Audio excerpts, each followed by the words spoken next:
I'm an 18-year-old female that lives across the street from a funeral home, so I've experienced a lot of really weird things. Feelings of being watched, sometimes the feeling of being chased, knocking on the walls, items thrown off a specific spot at a specific time, and I've been grabbed and pushed before. I'm a firm Christian, so while I do get scared occasionally, it's more of like, okay, honestly, just go away in Jesus' name. So, in my opinion, this is the most unsettling thing that I've experienced. I've had a lot of weird things happen specifically in my room, which has gotten worse since the house was renovated a year ago. Nothing awful really, but my curtain lights hanging on the wall get yanked off, and that's the only really annoying thing that happens. But in my bedroom at night, if I left the door open, I can hear something walking around my bed, and I feel it too since my house is on piers. It would happen a few nights in a row then stop. Until about 2 or 3 months ago, I felt a light pressure at the foot of my bed, but I just ignored it. That night I had been on the phone talking to my boyfriend about cuddling. We hung up, back to the pressure of the bed. I felt his presence next to me at my back. I just felt like there was someone there. The pressure was there on the bed too, if that made any sense. A bit later, I felt a finger drawing circles on my back, and that's where it got weird, because it felt like forever until it stopped. But it never lifted the finger. It just kind of faded off in a weird way, like I never felt it left my back. Anyway, another night I had the same thing, but it held my hand at the time. I had a dream that night about a boy, but the dream was very vague, and all I knew was there was someone there with me. I don't think this spirit is evil. I think it's maybe lonely.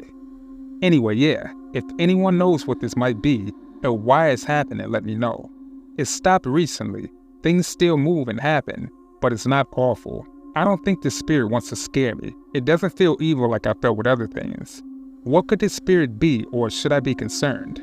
If anyone knows a possible reason as to why I experience these things, I would love a possible explanation.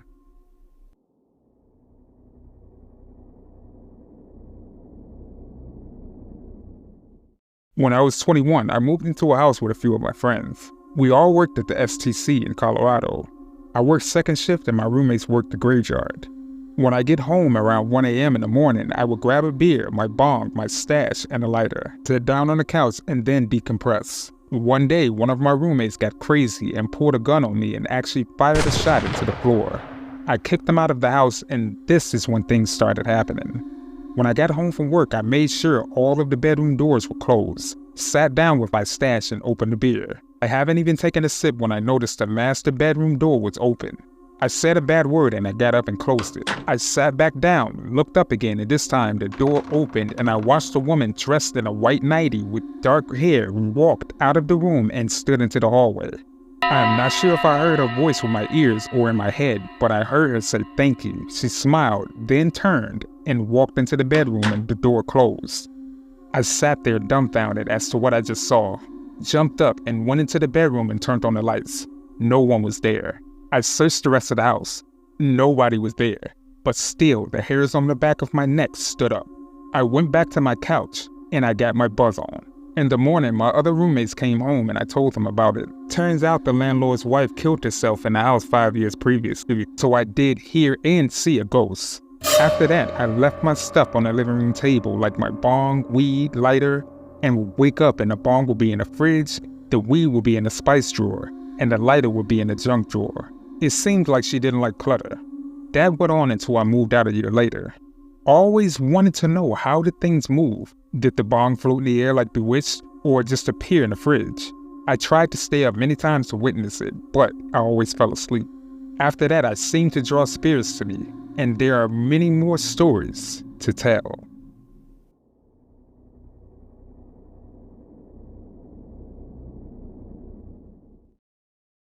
When I was a preteen, this was about 1998, a vacuum turned on by itself in my home. My father and I, the only person in the house, were sitting watching TV, and suddenly we heard the vacuum start up in the room next to us. So we both got up and walked over to check it out. As we got to the room, we can see it moving too, and clearly see the end of the cord in the middle of the room. It was on, and it was moving while the plug was nowhere near the outlet. It stopped within seconds after we got to the room, but we both saw it moving forward, and there was marks in the carpets after showing how far it went, which was about 2 feet. This was one of those old-fashioned big upright paper bag vacuums. Maybe this was from the 1980s, but sometimes 1990 vacuums still look like that. I was just thinking back on some of the weird things that happened in the neighborhood and thought that I'd like to share one of the harder things to explain. We never had any other experiences in that house, but I had a few other experiences when we lived in the house next door, and on the other side of the house was an old historic building where I had a few other experiences. Good evening, everyone. If you happen to like our content, then please like, share, and subscribe. Subscribing is free. If you ever feel the need to change it, you can always do so. Make sure you hit the notification bell so that way you never miss any of our content. Now back to the video.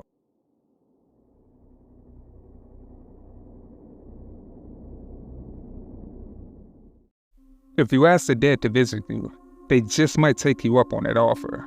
A beautiful girl of 19 was dating a drug dealer east of Portland. They went on a hike into the woods east of Portland, Oregon, away from the streets and homes. He was later found sleeping in a truck not his own, not far from there. She did not come back. He told the cops that they were hiking and he got lost and tried to find his way back but finally got too tired to go on, so he found the truck to sleep in and that he had no idea she was missing. She was missing for 3 days when the local news finally covered it, showing a photo of her. She was quite beautiful with long black hair and pale white skin. I knew she was dead and that she would not come back home alive. I just knew it. That night before going to sleep, I meditated and called out to her name, which I got from the news story, and said, "I invite you to possess my body for 24 hours as long as you do not smoke or anything or take drugs during the time. And then you can tell the police and your family where you are and what happened to you." Like clockwork, I awoken at 3 a.m. on the nose by tapping and scratching on my glass window.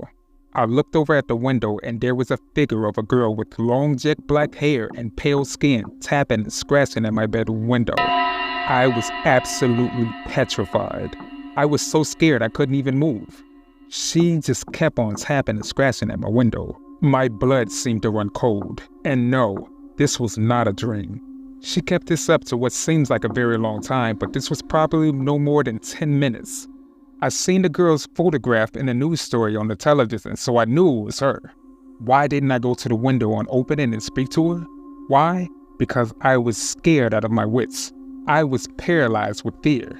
About a week later, they found the girl in a shallow grave in the forest. Remarkably, they didn't arrest the drug pusher boyfriend because he ultimately refused to cooperate with the police and he didn't even incriminate himself.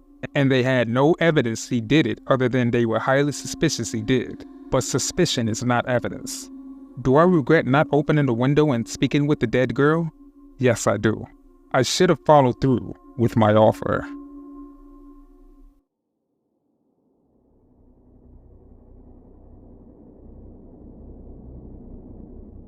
When I was a Mormon from the age of 18 to 28, I went on a mission for the Mormon church like all Mormon men are supposed to do. It was like a rite of passage. Basically a full-time sales force for the church. I'm pretty sure you've seen them.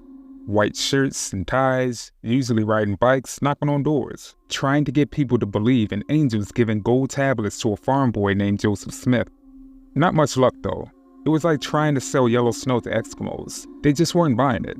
However, I did have some supernatural experiences on my mission, and pretty much my whole entire life, and I will recount them here. 1. The woman and a baby in a casket. On my mission, I had a dream of a woman and a baby being put into a coffin with lots of people crying around them. I woke up very depressed and sad. The next day, we tracked into an inactive member family who recently lost a wife and a baby of the sun at Ocean Shores, Washington. She was holding the baby in the surf and a wave came up with a log on it, hitting her in the head. She died and the baby drowned before they could even rescue him. They were both buried in the same casket. 2. The demon in a fat lady's house. On my mission, we rented a room in the house from a crazy woman who ran a boarding house for men. A voice called my first name from the closet at night. Nobody knew my first name, not even my companion. On Mormon missions, missionaries go by Elder so-and-so and don't use their first names. The voice kept calling my name. How did it know my first name? I woke up one morning with 3 deep scratches from my groin to my belly like teen tattoos. They did not bleed, but they burnt like hell. The woman had no cat. A rat could have done it. but it would have easily woke me up. I never told the woman about this. The next day she said, "Oh, by the way, this house is haunted." We left the next day. 3. He is a murderer. In the city of Pacifica, south of San Francisco, we were tracked into an inactive smoking Mormon. We chatted inside of his home near the front door. All he could talk about was how big of a slut his daughter was. We heard a knock at the door and he opened it, and there was a big, massive American Indian about 6'7" or so. The smoking Mormon introduced the Indian as his neighbor, Joseph. When I looked at the Indian, a voice said in my left ear, "He is a murderer." I froze. The hairs on the back of my neck stood up. They chatted for a minute and Joseph left. After he left, the smoking Mormon said, "Yep, that's my neighbor, Joseph. He's really a swell guy. He's going through a tough time right now. He had to sell his home for bail money. He's being falsely accused of murder." 4. Ghost of the Dead Surfer. Also in Pacifica, I lived in a small room with 3 other missionaries. We had bunk beds. One night when it was raining, we had stayed in and told stories. The other elders had one story after another about their many sexual conquests in high school. I turned the discussion to ghosts. As I was talking, a white figure of a young man about 16 appeared in the doorway to a tiny kitchen, just head and shoulders. He looked as if he was going to speak, but then got the facial expression, "What's the use? They can't hear me." The young man then faded away. I said, "I see a ghost over there by the kitchen." The other elder said, "Shut up, Eve, you're just trying to scare us." But my companion said, "No, I saw something like a cloud." I could see the young man's face clearly, and the expression I got was that he was a surfer who died in the ocean. We lived 100 feet from the ocean, and surfing was illegal there, but many did anyway because in the winter the waves were huge. And there was many great white sharks there because of Seal Island not too far away. 5. The Unseen Hands on Almondine Avenue. The last event on my mission was that I hit a chunk on broken concrete with my 10-speed and went over the handlebars and flew into oncoming traffic. I then was lifted up by my armpits and pulled back 3 feet. I looked around and nobody was around, just cars. My companion was already a half a block away, pushing his pedals furiously, taking no notice of me. No pedestrians were around anywhere to be seen.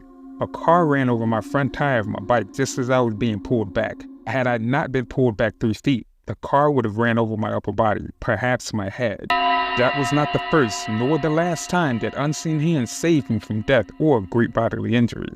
I left my mission disillusioned with missions, mission presidents, and missionaries. I thought it would have been an inspiring adventure, but it turned out to be a very boring door-to-door sales job, like trying to sell yellow snow to Eskimos. Nobody was buying it. The other missionaries were looking for numbers to impress their family and wards from their home congregations, and the missionary president, the man in charge of the missionaries. I was looking for seekers of the truth and was shocked to only find one, a man who couldn't join the church because he smoked. All our other investigators, people who tried to convert to the church, were not seekers of the truth, but listened to us because they wanted to either marry a sexy Mormon woman or because they thought the church could help them out financially, etc.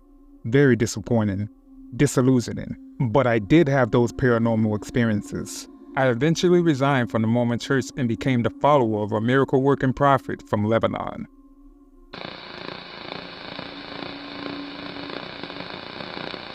Good evening, everyone. This is Yuri K, and this is the end of the video. Please leave a comment and let us know your opinions on the matter. If you happen to like this content, please check out our other videos. Make sure you like and share amongst your friends and family to help our community grow. You happen to be new to this channel? Please make sure you subscribe. It's free, and you can always change it in the future. You have some terrifying story suggestions? If so, make sure that you send it to my email, fearofthedarkstories@gmail.com, and I'll feature it in a future segment.